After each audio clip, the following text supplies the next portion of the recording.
বিসমিল্লাহির রহমানির রহিম। আলহামদুলিল্লাহ, এ হচ্ছে আমার কমলা বাগান।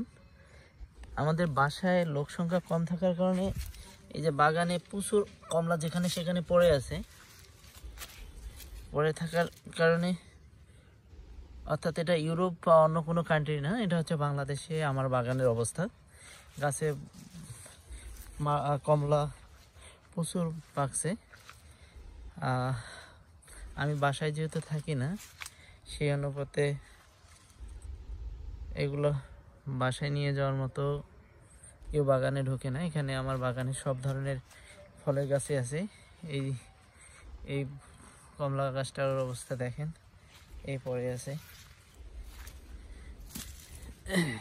এই হচ্ছে অবস্থা কমলা। এই গাছে আছে কয়েকটা, ওই যে দেখা যাচ্ছে। তো আলহামদুলিল্লাহ, আপনারা সময় পেলে চলে আসেন আমার মালটা বাগান নিয়ে। আপেলের গাছ, সফেদা গাছ, বড়ই সব কিছুই আছে, খেতে পারবেন ইচ্ছা মতো। আসসালামু আলাইকুম ওয়া রাহমাতুল্লাহ।